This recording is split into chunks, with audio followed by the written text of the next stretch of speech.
Cinema industry వైపు వెళ్ళాలనుకుంటున్నారా? మీకు మేమున్నాం. వెంటనే కాల్ చేయండి. హలో రామ్ గారు. హాయ్ నాగరాజు. ఒక మనిషి మాట ప్రభావం ఏ మేరకు ఉంటుందన్న అంటే మనం పాజిటివ్ మాట్లాడినా నెగిటివ్ మాట్లాడినా దాని తీవ్రత ఇంకొక మనిషి మీద కానివ్వండి, ఇంకొకళ్ళ కెరీర్ మీద కానివ్వండి, ఏ మేరకు ప్రభావితం చూపించే అవకాశం ఉంటుంది? అసలు మనిషి మీద ప్రభావం అంటే ఉన్నది మాటలే కదా నాగరాజు. ఇప్పుడు మనం మాట్లాడుకున్న మాటలే ఎంతమందిని ప్రభావితం చేస్తున్నాయి. వర్డ్స్ అనేవి ఎంత శక్తి ఉందంటే words may hurt or words may heal also. గాయాలని చేయాలన్నా, గాయాన్ని మాన్పాలన్నా మాటలే. ఎన్ని ఉద్యమాలు మాటలతోనే ఉద్యమాలుగా తయారయ్యాయి. ఎన్ని రకాలైన ఆలోచనలు మాటల రూపంలో మారి ఆ మాటల్ని ప్రజల్ని ప్రభావితం చేశాయి. ఎన్ని మాటలు మనిషి కృంగిపోతూ ఉండగా కృంగిపోవడం నుంచి పొంగిపోయేంత స్థాయికి ఎదిగేలా చేశాయి. సో భగవద్గీతలో కూడా అర్జునుడు యుద్ధానికి వచ్చి నచరాజ్యం సుఖానిచ అని, అసలు నాకు ఈ రాజ్యం వద్దు, సుఖాలు వద్దు, స్వర్గం వద్దు, నాకు ఎందుకు ఊరికి వదిలేస్తా అని వెళ్ళిపోయి డిప్రెస్ అయ్యి మనిషి కుంగిపోయి ఉంటే ఒక 2 మాటలే చెప్పాడు. 2 మాటలకే లేచి కూర్చున్నాడు. హతోవా ప్రాప్స్యసి స్వర్గం జిత్వావా భోక్షసి మహీం అన్నాడు. అంటే ఏంటి? చచ్చిపోయావా నీకు వీరస్వర్గం లభిస్తుంది, బ్రతికావా నీకు రాజ్యం లభిస్తుంది, అంటే గెలుపొందిన వీరుడిలా గుర్తింపు పొందుతావు. ఏది ఉన్నా సరే జరగాల్సిందే, ఏదైనా నీకు లాభమే. ఈ మాటలు చెప్పడంతోనే, ఈ ఒక్క మాటలే కదా మనిషి చేతగాని వాడు కూడా చేత అవుతుంది అని ముందుకు వస్తాడు.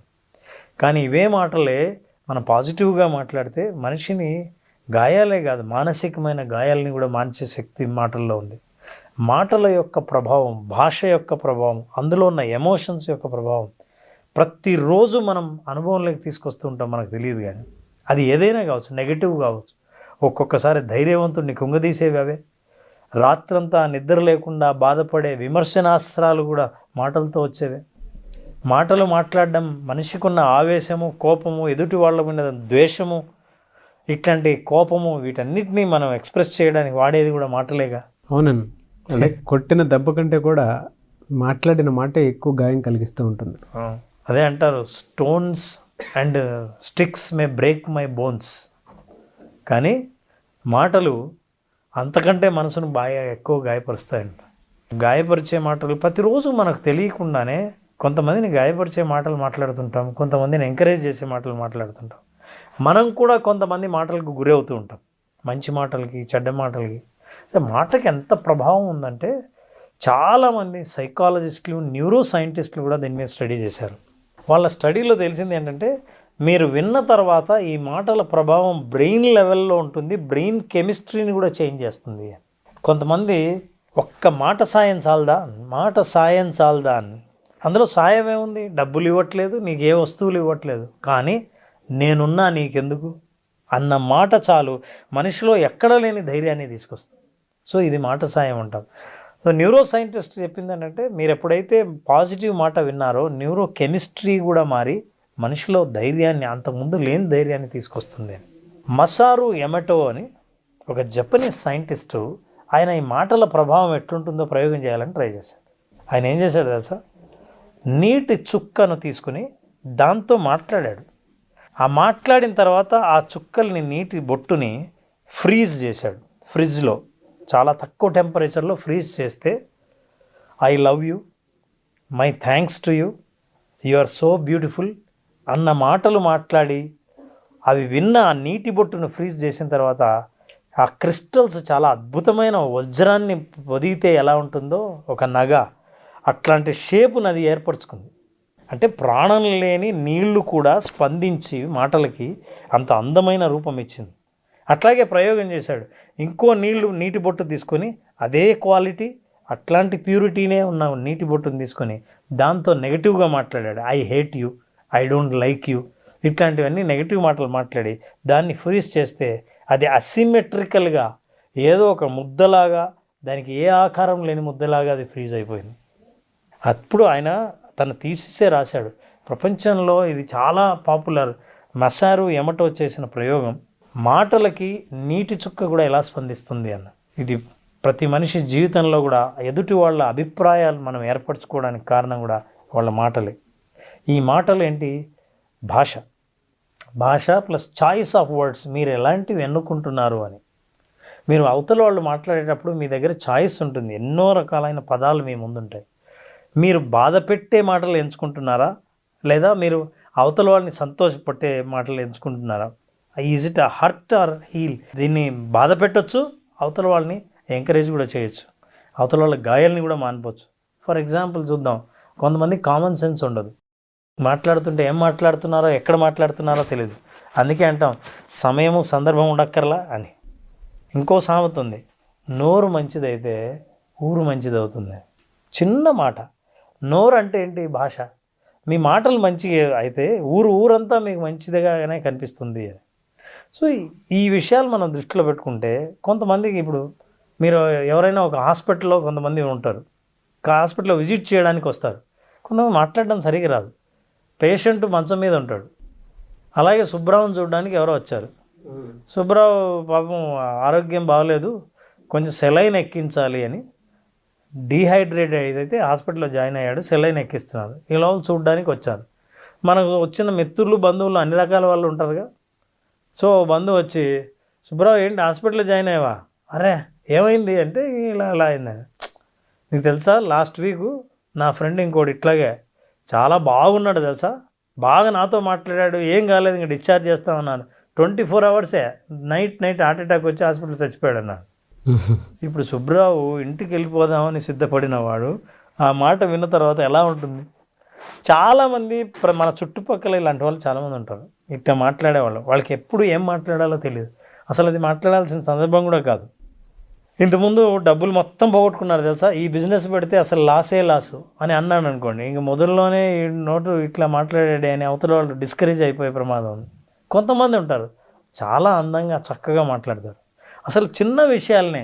ఫర్ ఎగ్జాంపుల్, డ్రెస్ వేసుకుంటే పొద్దున్నే లేచి మీ కాంబినేషన్ బాగుందండి అంటే చాలదా ఆ రోజు ఉత్సాహం రావడానికి?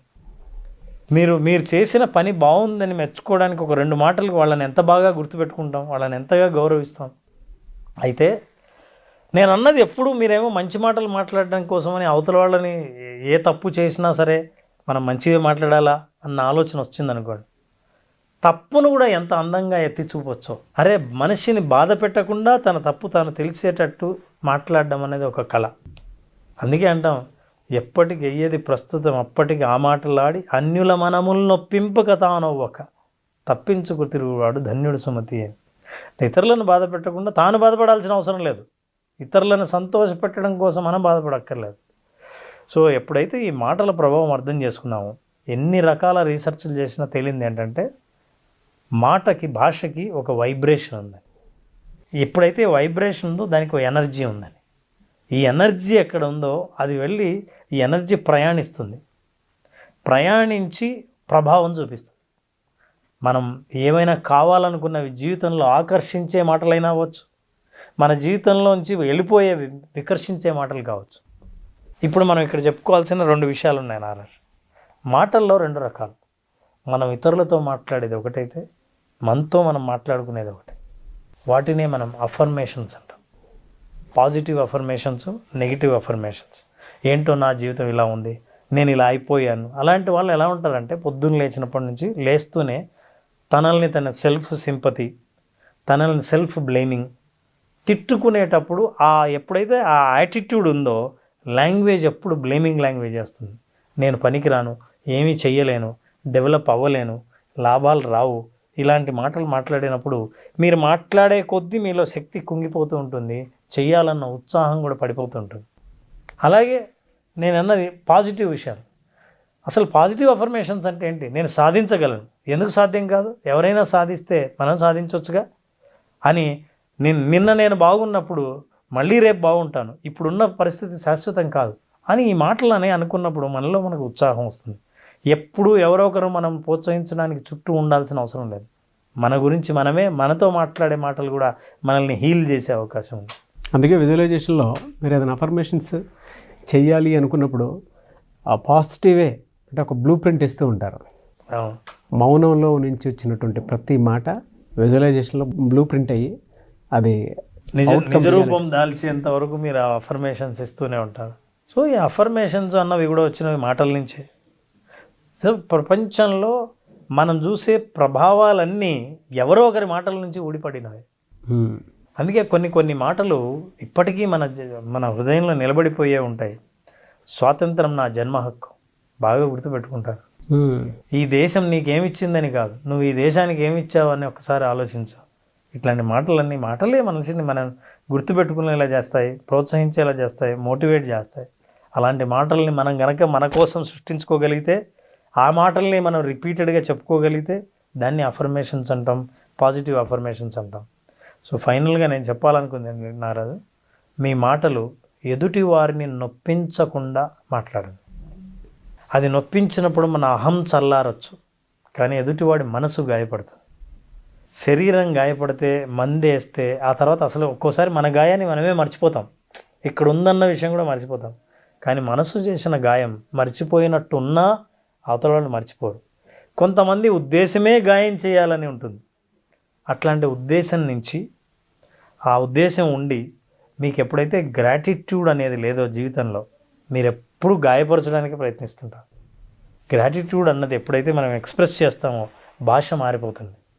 మీరు నాకు మంచి చేశారు, ఈ జీవితం నాకు ఎన్నో ఇచ్చింది, నా తల్లిదండ్రుల నుంచి నేను స్ఫూర్తి పొందాను, నా చుట్టూ స్నేహితులు నా మంచి కోరేవాళ్ళే, ఇవన్నీ ఏంటి గ్రాటిట్యూడ్ చెప్తున్నవే, కానీ మాటల రూపంలో ఇవి చాలా పాజిటివ్ వర్డ్స్.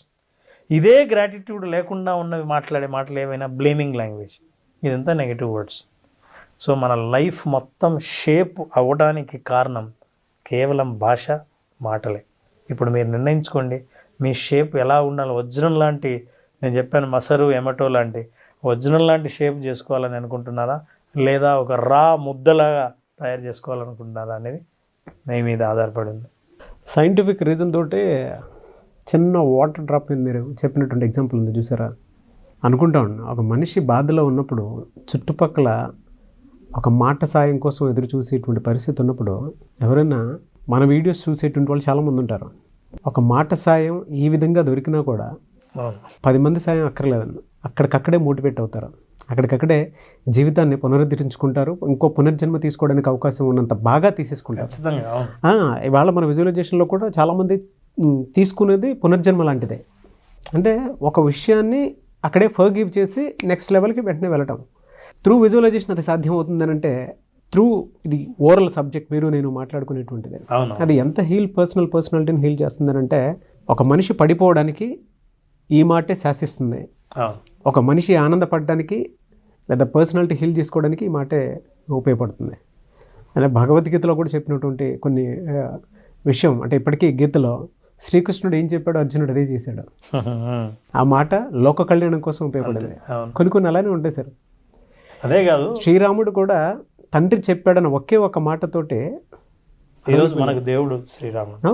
అవును, మంచి మాట మీరు విన్నప్పుడు మీ మాట మారుతుంది, అది ప్రభావం.